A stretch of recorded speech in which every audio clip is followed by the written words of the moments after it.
सभी छात्र छात्राओं को गुड आफ्टरनून। जो भी छात्र नए हैं मेरा संपूर्ण वीडियो देखिएगा। आज जो है कि बिहार पुलिस के लिए जो कि है 19,000 प्लस वैकेंसी है, लगभग 20,000 के आसपास वैकेंसी है। तो इसमें जो है कि आज का फर्स्ट डिस्कशन क्लास है।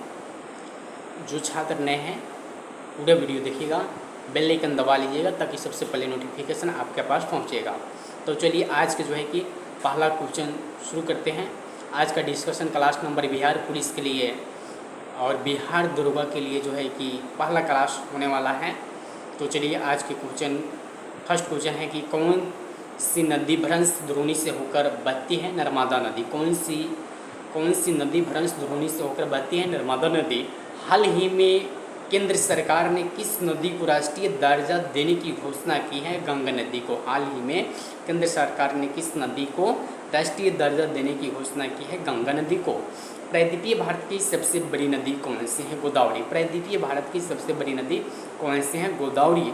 भारत में बहने के अनुसार भारत की सबसे लंबी नदी कौन सी है? गंगा। भारत में बहने के अनुसार भारत की सबसे लंबी नदी कौन सी है? गंगा, जो कि 2525 किलोमीटर है। 2525 किलोमीटर है इसकी लंबाई, गंगा नदी की लंबाई। कावेरी नदी कहाँ गिरती है? बंगाल की खाड़ी में। कावेरी नदी कहाँ गिरती है? बंगाल की खाड़ी में। नेक्स्ट क्वेश्चन है, पंजाब के निर्माण में सबसे महत्वपूर्ण नदी कौन सी है? सिंधु नदी। पंजाब के निर्माण में सबसे महत्वपूर्ण नदी कौन है? सिंधु नदी।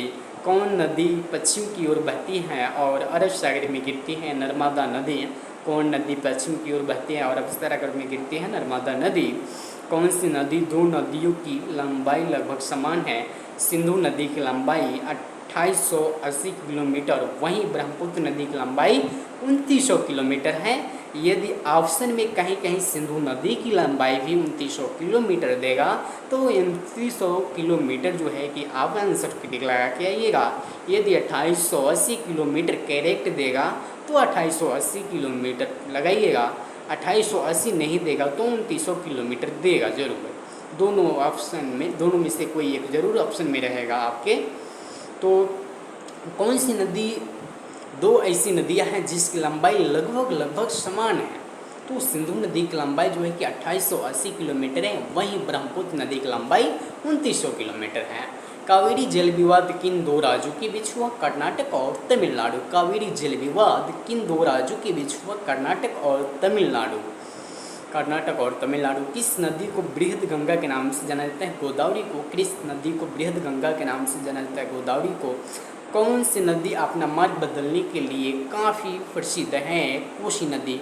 कौन सी नदी अपना मार्ग बदलने के लिए विख्यात है? तो कोसी नदी अपना मार्ग बदलने के लिए विख्यात है। एग्जाम में जो है कि पूछा हुआ क्वेश्चन और हल्का ही क्वेश्चन पूछा जाता है, हल्का क्वेश्चन रहता है, बशर्ते आप अपने धैर्य रखिए, मेहनत के ऊपर धैर्य रखिएगा तो सफलता जरूर मिलेगा एक दिन दोस्त। ठीक है, नेक्स्ट क्वेश्चन देखते हैं आगे। कौन सी नदी कपिल जलधारा का निर्माण करती है? नर्मदा नदी। कौन सी नदी कपिल जलधारा का निर्माण करती है? नर्मदा नदी। कौन सी नदी कपिल जलधारा का निर्माण करती है? नर्मदा नदी। कौन सी नदी उड़ीसा का शोक कही जाती है? ब्राह्मणी नदी को उड़ीसा का शोक कही जाती है। किस नदी को उड़ीसा का शोक कहते हैं? तो ब्राह्मणी नदी को उड़ीसा का शोक कहते हैं। नेक्स्ट क्वेश्चन है, वैनगंगा और पैनगंगा किस नदी की सहायक नदी है? गोदावरी नदी की। वैनगंगा और पैनगंगा किस नदी की सहायक नदी है? तो वैनगंगा और पैनगंगा गोदावरी नदी की सहायक नदी है। इंडो ब्रह्मा है एक पौराणिक नदी है। इंडो ब्रह्मा क्या है जी? एक पौराणिक नदी है। किस नदी पर सबसे लंबा सड़क पुल है? गंगा नदी पर। किस नदी पर सबसे लंबा सड़क पुल है? गंगा नदी पर सबसे लंबा सड़क पुल है। कौन सी नदी विश्व का सबसे बड़ा द्वीप माजुली बनाती है? ब्रह्मपुत्र नदी। सबसे बड़ा माजुली ब्रह्मपुत्र नदी है। ब्रह्मपुत्र नदी। कौन सी नदी विश्व का सबसे बड़ा द्वीप माजुली बनाती है? ब्रह्मपुत्र नदी। नेक्स्ट क्वेश्चन है, नर्मदा नदी का अधिकांश भाग भारत के किस राज्य में बहता है? मध्य प्रदेश में बहता है। भारत में मध्य प्रदेश में बहता है।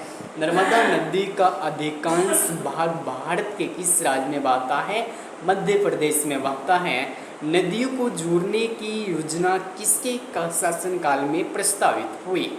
नदियों को जोड़ने की योजना किसके शासनकाल में प्रस्तावित हुई? राज्य सरकार के शासनकाल में प्रस्तावित हुई। नदियों को जोड़ने की परियोजना किसके शासनकाल में प्रभावित हुई? राज्य सरकार के शासनकाल में प्रस्तावित हुई। कौन सी नदी रिफ्ट घाटी से होकर बहती है? ताप्ती नदी। कौन सी नदी रिफ्ट घाटी से होकर बहती है? ताप्ती नदी। कौन सी नदी भारत व पाकिस्तान का जल समझौता करता है? सिंधु नदी। कौन सी नदी भारत व पाकिस्तान का जल समझौता करता है? सिंधु नदी। नेक्स्ट क्वेश्चन है, आदम का फूल किन दो देशों के मध्य स्थित है? बैरन एवं नारकुंडम द्वीपों के मध्य स्थित है। आदम का फूल किन दो देशों के मध्य स्थित है? बैरन एवं नारकुंडम। हैदराबाद का जुड़वा नगर कौन सा है? सिकंदराबाद। हैदराबाद का जुड़वा नगर कौन सा है जी? सिकंदराबाद। थार मरुभूमि कहाँ है? राजस्थान में। थार भूमि कहाँ है जी? राजस्थान में।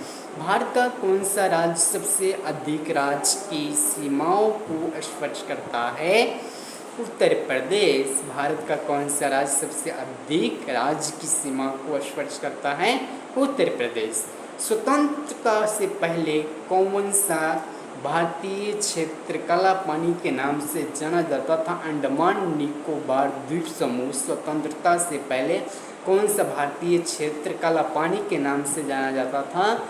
अंडमान निकोबार द्वीप समूह। झांसी की नगरी भारत के किस राज्य में स्थित है? उत्तर प्रदेश में। झांसी नगर भारत के किस राज्य में स्थित है? उत्तर प्रदेश में। भारत की सबसे लंबी सुरंग पीर पंजाल सुरंग किस राज्य में है? जम्मू कश्मीर में है। भारत की सबसे लंबी सुरंग पीर पंजाल सुरंग किस राज्य में स्थित है? जम्मू कश्मीर में।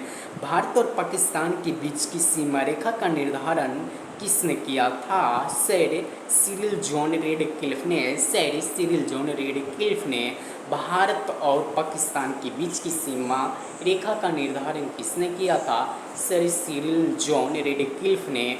भारत का कौन सा राज्य चीन, नेपाल और भूटान की सीमा को स्पर्श करता है? सिक्किम। सियाचिन ग्लेशियर भारत के किस राज्य में स्थित है? जम्मू कश्मीर में। सियाचिन ग्लेशियर भारत के किस राज्य में स्थित है? जम्मू कश्मीर में। सियाचिन ग्लेशियर भारत के किस राज्य में स्थित है? जम्मू कश्मीर में। जम्मू कश्मीर में। डुरंड रेखा भारत और अफगानिस्तान के मध्य है कब निर्धारित की गई थी? 1896 ईस्वी में। डुरंड रेखा जो कि भारत और अफगानिस्तान के मध्य है कब निर्धारित की गई थी? 1896 ईस्वी में। भारत की पवित्र नदी कौन सी है? गंगा नदी। भारत की पवित्र नदी कौन सी है? गंगा नदी। गंगा को बांग्लादेश में किस नाम से जाना जाता है? पद्मा के नाम से जाना जाता है।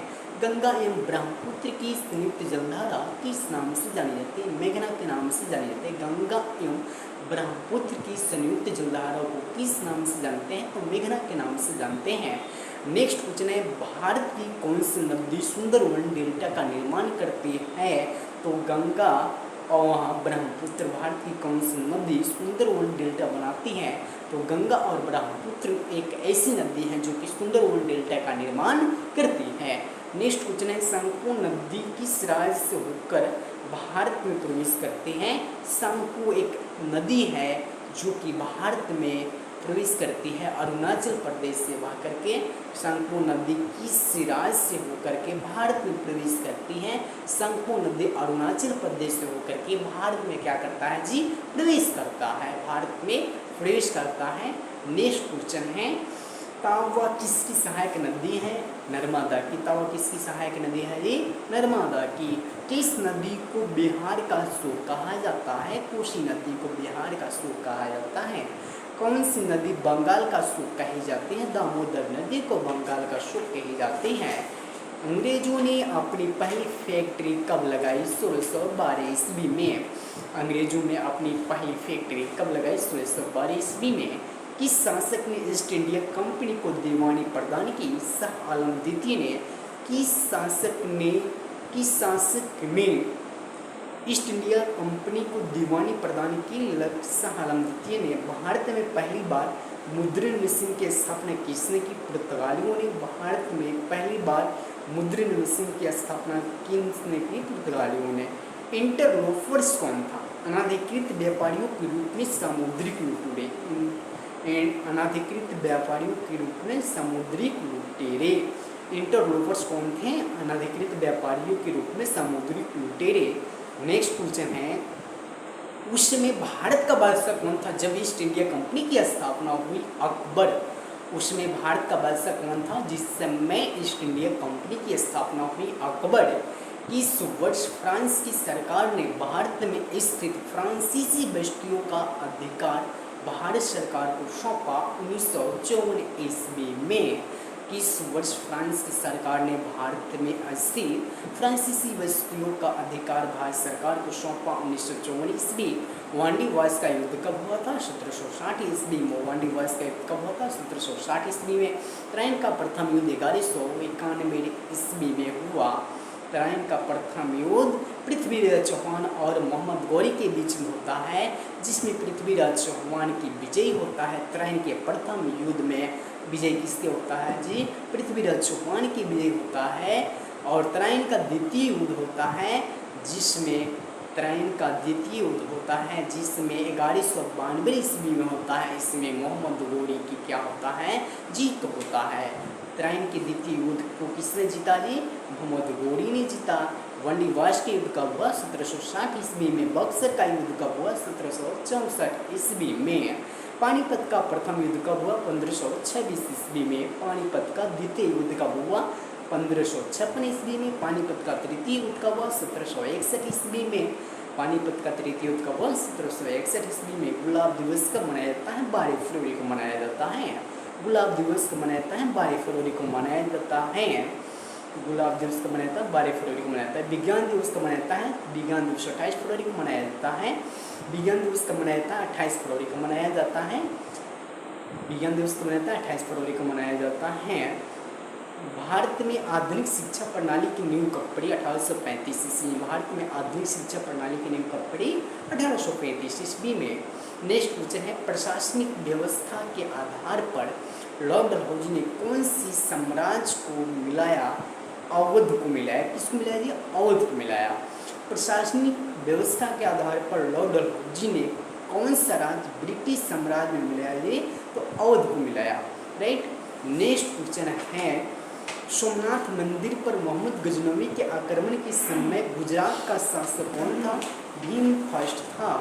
सोमनाथ मंदिर पर मोहम्मद गजनी के आक्रमण के समय गुजरात का शासक कौन था? भीम फर्स्ट था।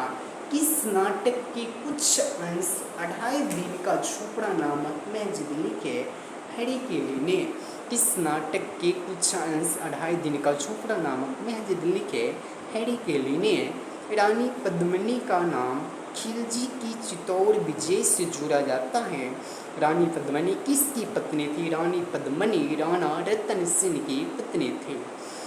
रानी पद्मिनी का नाम खिलजी की चित्तौड़ विजय से जोड़ा जाता है। रानी पद्मिनी किसकी पत्नी थी? राणा रतन सेन की पत्नी थी। विक्रमशिला विश्वविद्यालय की स्थापना की गई धर्मपाल के द्वारा। विक्रमशिला विश्वविद्यालय की स्थापना किनके द्वारा की गई? धर्मपाल के द्वारा। गीत गोविंद किसने लिखे? जयदेव ने। गीत गोविंद किसने लिखे? जयदेव ने। जयदेव किसकी सभा को अलंकृत करते थे? लक्ष्मण सेन को। जयदेव किसकी सभा को अलंकृत करते थे? लक्ष्मण सेन को। किसने सोमपुर महाविहार का निर्माण कराया? धर्मपाल ने। किसने सोमपुर महाविहार का निर्माण कराया? धर्मपाल ने। भारत पर सर्वप्रथम अरब आक्रमण किसने किया? मोहम्मद बिन कासिम ने। भारत पर सर्वप्रथम अरब आक्रमण किसने किया जी? मोहम्मद बिन कासिम ने। जगन्नाथ मंदिर किस राज्य में स्थित है? उड़ीसा में। जगन्नाथ मंदिर किस राज्य में स्थित है जी? उड़ीसा में। कोणार्क में स्थित सूर्यदेव मंदिर का संस्थापक कौन था? कोणार्क में स्थित सूर्यदेव मंदिर का संस्थापक नरसिंह फर्स्ट था। नरसिंह फर्स्ट था। ब्लैक पैगोडा कहाँ स्थित है? कोणार्क में स्थित है। ब्लैक पैगोडा कहाँ स्थित है जी? कोणार्क में स्थित है। अलवर के संस्थापक कौन थे? अजय पाल। अलवर के संस्थापक कौन थे जी? अजय पाल। वहाँ की शासक के दरबार में जैन आचार्य हेमचंद्र को संरक्षण मिला। जय सिंह सिद्धराज के। जय सिंह सिद्धराज के, जय सिंह सिद्धराज के किस शासक के दरबार में जैन आचार्य हेमचंद्र को संरक्षण मिला? जय सिंह सिद्धराज को। चंदवार का युद्ध किसके मध्य हुआ? जयचंद और मोहम्मद गौरी के मध्य हुआ। चंदवार का युद्ध किनके बीच हुआ? जयचंद और मोहम्मद गौरी के बीच हुआ। लिंगराज मंदिर कहाँ स्थित है जी? भुवनेश्वर में। लिंगराज मंदिर कहाँ है? स्थित है भुवनेश्वर में। लिंगराज मंदिर की नींव किसने डाली? यह याति केसरी ने। लिंगराज मंदिर की नींव किसने डाली? यह याति केसरी ने। बंगाल के पाल वंश का संस्थापक कौन था? गोपाल। बंगाल के पाल वंश का संस्थापक कौन था जी? गोपाल। किस पाल शासक को गुजराती कवि शोडढल के उत्तरापत्र स्वामी कहा जाता है? धर्मपाल को। किस पाल शासक को गुजराती कवि शोडढल के उत्तरापत्र कहा जाता था? धर्मपाल को। हिंदू विधि की प्रसिद्ध पुस्तक दयाभाग की रचना किसने की? जीमितवाहन ने। हिंदू विधि की प्रमुख पुस्तक दयाभाग की रचना किसने की? जीमितवाहन ने। रामचरितमानस की रचना किसने की? तुलसीदास ने। रामचरित्र की रचना किसने की? संध्याकर नंदिनी ने। रामचरित्र की रचना किसने? संध्याकर नंदिनी ने। नेक्स्ट क्वेश्चन है, प्रतिहार राजवंश की स्थापना किसने? हरिश्चंद्र ने। प्रतिहार राजवंश की स्थापना किसने की? हरिश्चंद्र ने। मिहिर भोज का पुत्र कौन था? महेंद्रपाल। मिहिर भोज का पुत्र कौन था जी? महेंद्रपाल। काव्य मीमांसा नामक ग्रंथ किसने लिखा? राजशेखर ने। काव्य मीमांसा नामक ग्रंथ किसने लिखा? राजशेखर ने। तोमर वंश का संस्थापक कौन था? राजा अनंगपाल। तोमर वंश का संस्थापक कौन था? राजा अनंगपाल। किस शासक को राजपिथौरा कहा जाता है? पृथ्वीराज चौहान को। किस शासक को राजपिथौरा कहा जाता है जी? पृथ्वीराज चौहान को। कायस्थों का एक जाति के रूप में प्रथम उल्लेख कहाँ मिलता है? औष्णम स्मृति में। कायस्थों का एक जाति के रूप में प्रथम उल्लेख कहाँ मिलता है? औष्णम स्मृति में। हिंदू विधि पर मिताक्षरा नामक पुस्तक किसने लिखी? विज्ञानेश्वर ने। हिंदू विधि पर मिताक्षरा नामक पुस्तक किसने लिखी? विज्ञानेश्वर ने। राजस्थान के इतिहास का प्रणेता किससे माना जाता है? कर्नल टड को। राजस्थान के इतिहास का प्रणेता किससे माना जाता है? कर्नल टड को। सेन वंश की स्थापना किसने की? सामंत सेन ने। सेन वंश की स्थापना किसने की? सामंत सेन ने।